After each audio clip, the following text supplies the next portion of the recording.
और ये मार्ग हमें गुप्त ही रहा है। हम स्वच्छंद रूप से, निरवय रूप से ध्यान करते हुए ही जीते हैं। सारा जगत ऐसे ही जी रहा है, हम उनसे भिन्न नहीं हैं। और सारा जीव भी जन्म मरण कर रहा है। कोई अत्यंत विरल जीव ही ज्ञानात्मकता को छोड़कर संवेदनात्मक जीते हैं।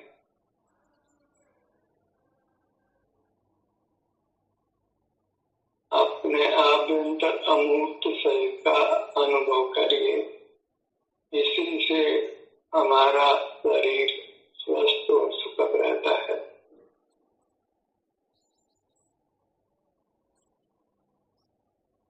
परमात्मा ने अपने शरीर को स्वस्थ और सुखद ही बनाया है और कोई उपलब्धि उन्होंने नहीं की है। कोई परिक्रय उनके पास नहीं है, कुछ बाहर का जानना भी नहीं है। उनको केवल अपने स्वरूप के आनंद का संवेदन होता है। और यही कार्य हम करना प्रारंभ करें तो फिर मुक्ति दूर नहीं है।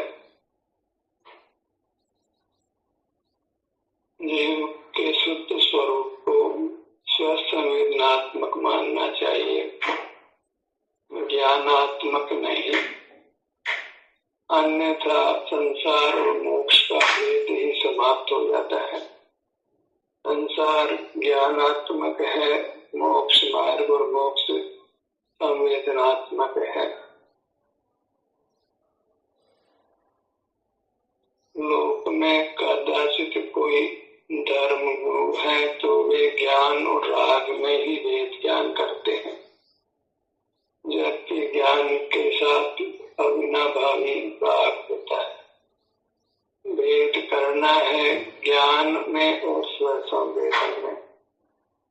पदार्थों के जानने में कुछ सार नहीं है। मूर्त पदार्थ ही जानने में आते हैं और वे सुख स्वभावी नहीं है। और बहुत ऐसे वे ही पदार्थ हमको सुखद दुखद लगते हैं और हम उनसे राग द्वेष करने लगते हैं। जो न सुखद है न दुखद है, मोह कर्म का उदय उनको सुख दुख रूप दिखाता है और हम उनके प्रति राग द्वेष करने लगते हैं। और इससे बचने का उपाय यही है कि हम मूर्त पदार्थों को देखना जानना बंद करते हैं।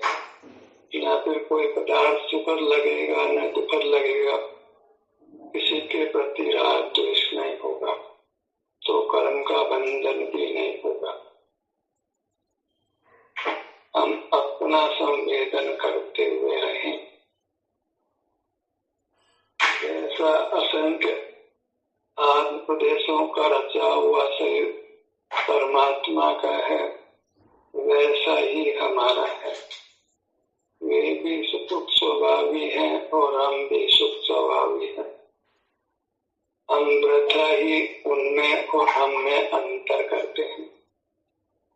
वस्तु की ओर देखें, अंतर्दृष्टि करें तो मुक्त जीवों में और हमारे में अणु मात्र का भी अंतर नहीं है।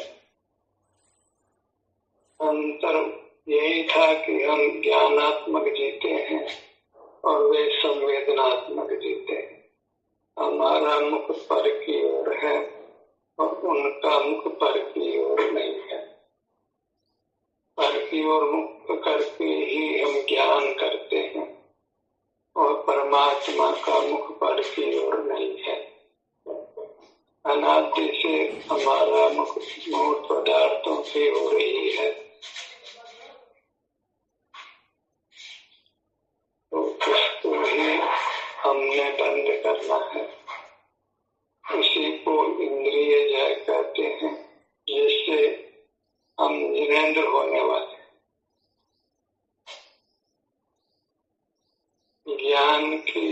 बहुत महिमा है, उसी से जीवों की बहुत दुर्गति होती है।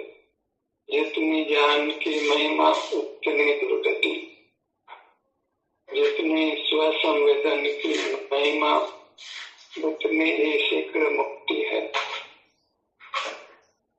स्वसंवेदन में हमको अपनी महिमा आती है, ज्ञान में हमको पर की महिमा आती है। एक एक स्थान पर हमने परमात्मा की सैकड़ों हजारों प्रतिमाएं बनाई हैं, वह सब पर की महिमा को बताती है और हम अपनी प्रतिमा को भूल गए हैं। प्रतिमा नाम चैत्य का है, जिसको चेता जाए। हम अपनी मूर्त को ही चेत सकते हैं, अनुभव कर सकते हैं। अन्य जीवों को हम चेत नहीं सकते हैं, अनुभव नहीं कर सकते। इसलिए जो प्रतिमाएं हम बनाते हैं उनको वास्तव में चेत्य संज्ञा नहीं है। ज्ञान में स्थित जीव ही नाना प्रतिमाओं की रचना करते हैं। स्वसंवेदन में स्थित जीव अपने आनंद को भोगता हुआ रहता है और परमात्मा हो जाता है। हमें जन जन का अनुकरण नहीं करना है, अपना ही आलंबन करके हमने परमात्मा बनना है। अकेले चल पड़ना है। जब अकेला ही जन्मता है, अकेला ही मरता है और अकेला नहीं जीता है। अकेला जीना प्रारंभ करे तो फिर वह परमात्मा ही है। वो ये परमात्मा बताइए जो तुमसे के संग रहता हो। परमात्मा अपने संग ही रहते हैं। स्वसंवेदन में रहना वह अपने संग में रहना है।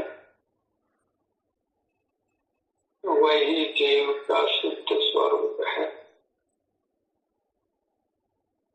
ज्ञानात्मक रूप से हम जगत में रहते हैं, स्वसंवेदात्मक रूप से हम अपने में रहते हैं। जो अपने में रहता है वह स्वस्थ है और सुखी है। जो पर में रहता है वह अस्वस्थ है और दुखी है। पर का देखना, जानना, स्मरण करना, पर का विचार करना, ये सब जीव के मिथ्या पुरुषार्थ हैं और अपना ही अनुभव करते हुए रहना वह मोक्ष मार्ग है। और उसके फल में सर्वांग में सुख का अनुभव होता है और वह अविनाशी रहता है। बस अपना सावधान सम्यक करिए कि मुझे ज्ञानात्मक नहीं जीकर संवेदनात्मक जीना है। इतना भेद विज्ञान करने पर फिर मोक्ष दूर नहीं है। फिर आप चाहें तो भी संसार में नहीं रह सकते। जहाँ स्वसंवेदन से सुख की अनुभूति होती है तो इंद्रिय जनित सुख में सुख का भ्रम समाप्त हो जाता है। फिर वह सुख हमको दुख रूप लगने लगता है। जिस सुख को सारा जगत पाने के लिए रात दिन प्रयत्न करता है वही मोक्ष मार्गी को प्रिय नहीं लगता है।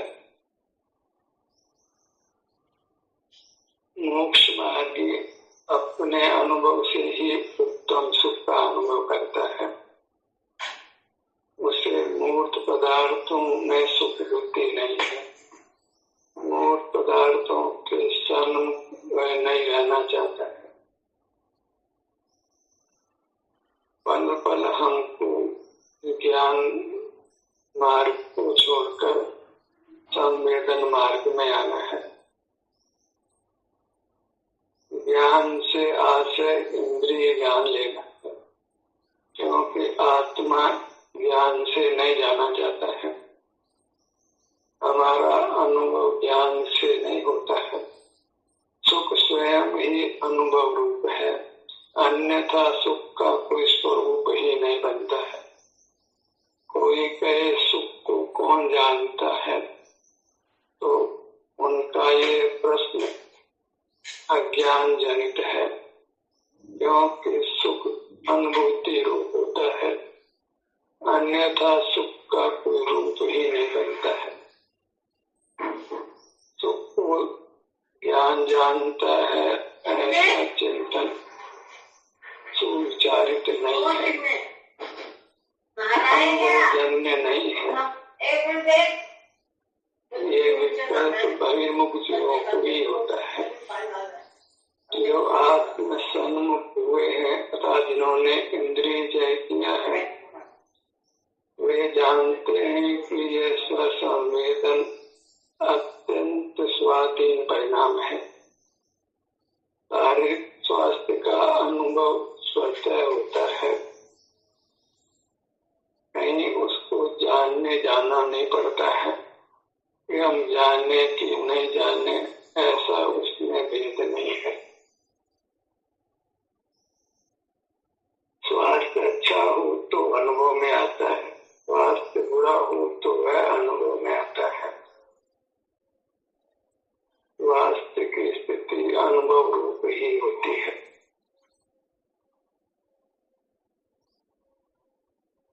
मूर्त पदार्थों को देखने जानने में हमारा हित नहीं है।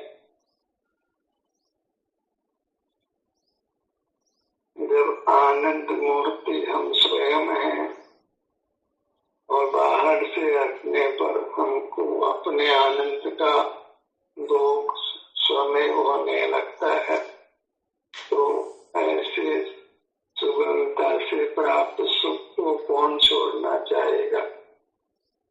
दृष्टि बाहर रहने से ही इस सुबोध सरल सुख के मार्ग को हम नहीं पाते हैं।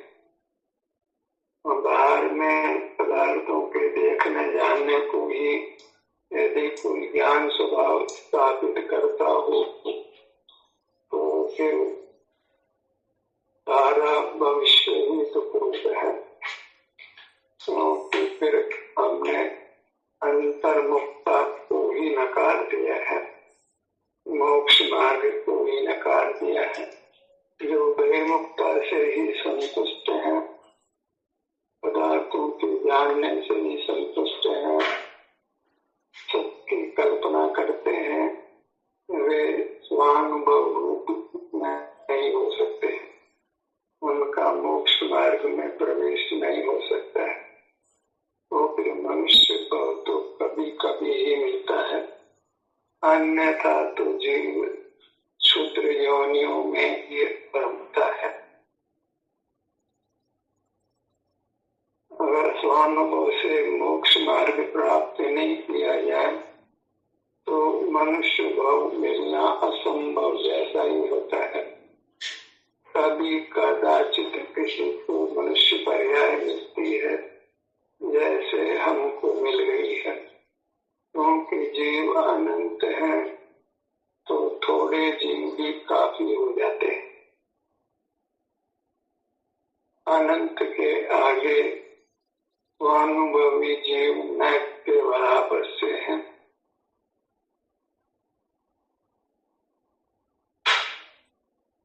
अपने मुहूर्त में सुख दुख की जो स्थिति है उसका संवेदन करते हुए रहना है। इससे आपका हर भाग अत्यंत स्वस्थ होगा, आपका ज्ञान भी विकसित होगा, शरीर निरोग रहेगा, जीवन में आनंद बरसेगा।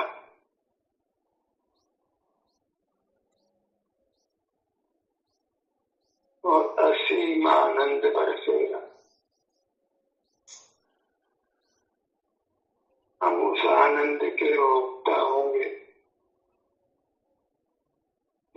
इंद्रिय ज्ञान पर विराम लगाइए। मूर्त पदार्थों को देखना जानना हमारा स्वभाव नहीं है। हमारा स्वभाव नहीं है तो परमात्माओं का स्वभाव भी नहीं है। तो परमात्मा मूर्त पदार्थों को नहीं देखते जानते हैं, और अमूर्त जीव तो ज्ञान का विषय बनते ही नहीं है।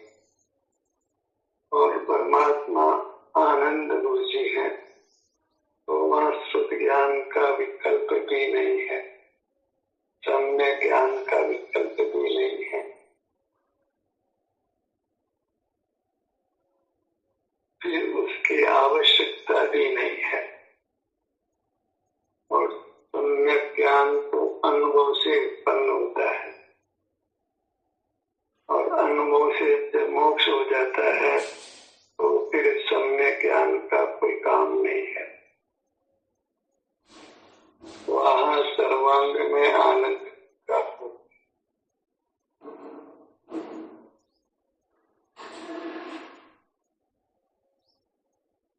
अपने शरीर में हमको अपने अमूर्त शरीर का ही संवेदन होता है। मूर्त शरीर का संवेदन होना संभव नहीं है, क्योंकि मूर्त शरीर सुख स्वभावी नहीं है। अपने शारीरिक सुख दुख का अनुभव करना ही ध्यान कहलाता है। भले ही लोग के जीव इसको ध्यान रूप से नहीं जानते हो, और जानते होते तो ये सारा लोक ही खाली हो जाता, सब मुक्त हो गए हो। शरीर में सुख की स्थिति हो कि दुख की स्थिति हो, वह आपके अमूर्त शरीर में है। आपकी वर्तमान अवस्था है, उसी को भोगना संभव है। न भूत भोगा जा सकता है, न भविष्य भोगा जा सकता है। तो जैसे आपके अमूर्त शरीर के विभिन्न भागों में जैसी भी सुख दुख रूप संवेदना आप पाते हैं, उसका अनुभव करते हुए वितराग रहेंगे। किसी के प्रति राग द्वेष नहीं है, तो कर्मों का आगमन नहीं है, बंध नहीं है, अपितु बद्ध कर्मों की निजरा है। इसी क्रम में संपूर्ण कर्मों का क्षय हो जाना है, हमें परमात्मा हो जाना है।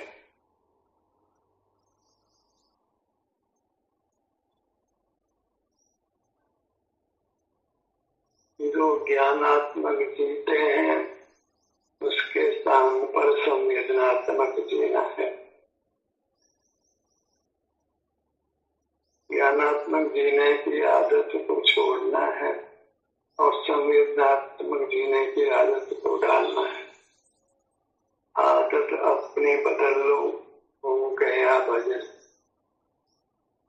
इसी भजन से हमको परमात्मा पद मिलता है।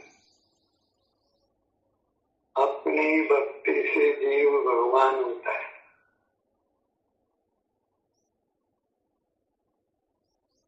पर की भक्ति से नहीं होता।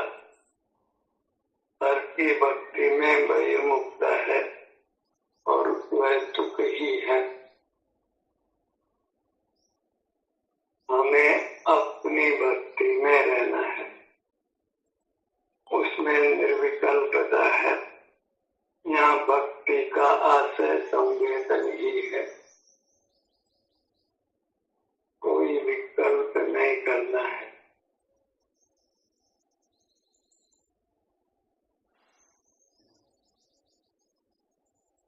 अपने नाना अवयवों को लक्ष्य में लेते रहिए और हर बात की संवेदना को भोगना है। आप पाएंगे कि आपको उत्तम स्वास्थ्य प्रकट हो रहा है।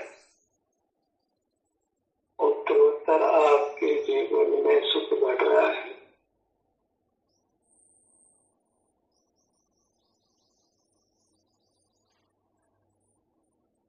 आप मन शक्ति एकदम निर्मल हो गई है, विश्व की चाह समाप्त हुई है। आप अपने से ही संतुष्ट और तृप्त रहते हैं। परिग्रह बढ़ाने की भावना समाप्त हुई है, वही आकिंचन्य धर्म है।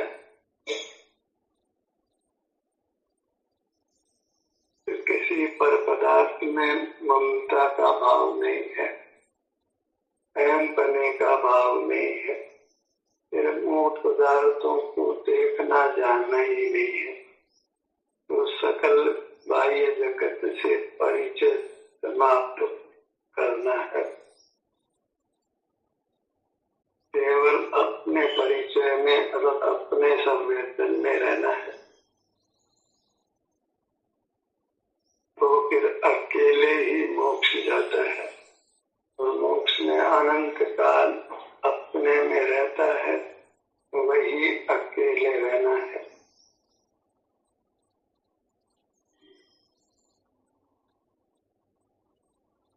अपनी मूर्त के नाना विभाग कल्पित करिए, क्योंकि अपनी मूर्त बड़ी है, इसलिए इसके नाना विभाग किए जा सकते हैं, और प्रगट ही नाना अंग है।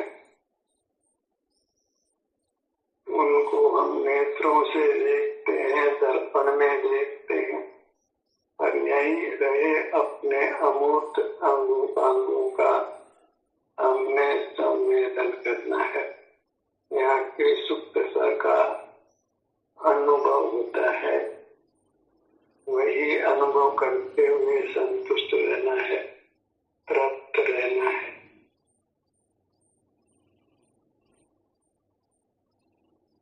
अपने मुखमंडल को लक्ष्य में लीजिए। सुनना तो आपको अपने सन्मुख रहकर ही है, अन्यथा सुनने से लाभ नहीं होकर हानि ही होनी है। सुनना कोई मोक्ष मार्ग नहीं है।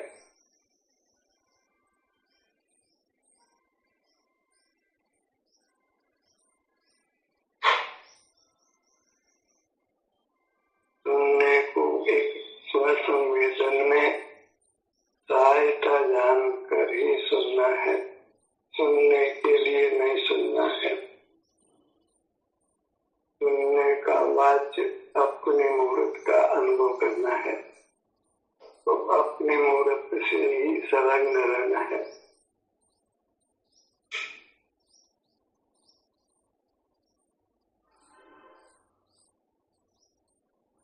अपने मुख कमल पर आइए। कमल कहें कि विमल कहें कि निर्मल कहें, सब एकार्थक है। हृदय कमल पर आइए।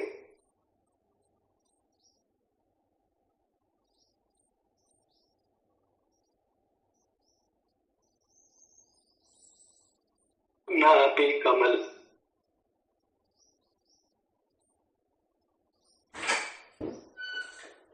जो अंग हमको स्पष्ट रूप से अनुभव में आते हैं, उन्हीं अंगों का आलम्बन लीजिए। भीतर जो नाना सूक्ष्म अंग है, जो इंद्रिय गोचर नहीं है, उनके आलम्बन से कोई लाभ नहीं है। उन अंगों के नाम के आश्रय से कोई लाभ नहीं है। उन्हीं अंगों के नाम का स्मरण करिए, जिनके स्थान का आपको अनुभव होता है। इतने अंतर के अनुपांगों के हम नाम को भी नहीं जानते हैं, उनके स्थान को भी नहीं जानते हैं। तो हम अपने स्थूल अनुपांग उन्हीं का अनुभव करते हुए रहना है, जिनका हमने संवेदन किया है या जिनका हमको संवेदन होता है।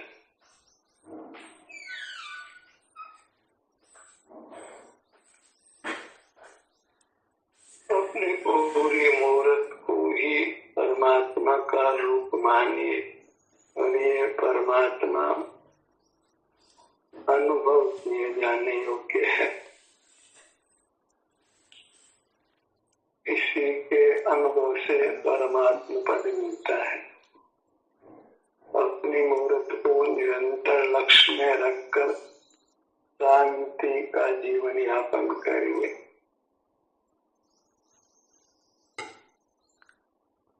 जीवन में इस प्रकार आनंदामृत का पान करिए और इसी आनंद से सर्व कर्मों का नाश करिए। ध्यान के सूत्र यहीं समाप्त होता है।